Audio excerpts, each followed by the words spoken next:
So, ఈ మోకాళ్ళ నొప్పులకి ఇటీవల కాలంలో బాగా ప్రాచుర్యంలోకి వచ్చినటువంటి ట్రీట్మెంట్ మన పీఆర్పీ. సో, దీనివల్ల మంచి రిలీఫ్ ఇస్తుందని బయటన కూడా మంచి టాక్ నడుస్తుంది. సో, పీఆర్పీలో ఉన్నటువంటి సైన్స్ ఏంటి? అసలు ప్లేట్లెట్స్ ఎలా వర్క్ చేస్తాయి?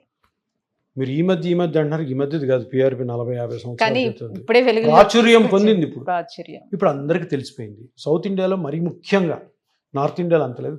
సౌత్ ఇండియాలో అందరికీ ఏం అర్థమైందంటే, బాబు మోకాళ్ళు అరిగిపోయినా, షోల్డర్‌లో ప్రాబ్లమ్స్ ఉన్నా, ఇతరత్ర ఏ జాయింట్‌ల్లో డీజనరేషన్ ఉన్నా, చిన్న చిన్న ఇంజ్యూరీలు ఉన్నా కూడాను పీఆర్పీ చాలా బాగా పనిచేస్తది. కరెక్ట్ అయిన డాక్టర్ దగ్గరికెళ్ళి కరెక్ట్ పద్ధతిలో చేయించుకుంటే.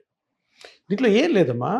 ఇప్పుడు బ్లడ్‌లో ప్లాస్మా ఉంటుంది. ప్లాస్మాలో ప్లేట్లెట్స్ ఉంటాయి.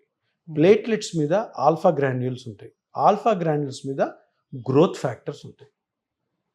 గ్రోత్ ఫ్యాక్టర్ అంటే ఏం చేస్తుంది? అది గ్రో చేస్తుంది. ఏం గ్రో చేస్తుంది? దాన్ని తీసి నువ్వు ఎక్కడ వేస్తే అక్కడ గ్రో అవుతుంది. దీన్ని ఎవ్వడు కూడా నో అని చెప్పలేడు.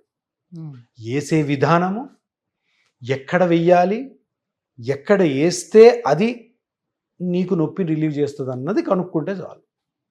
సో ఇది చాలా పురాతనమైనటువంటి ఒక ఎక్సలెంట్, ఒక వెరీ ఎఫెక్టివ్ ట్రీట్మెంట్ పద్ధతి. దీన్ని పైకి రానివ్వాలి, తొక్కిపెట్టారు.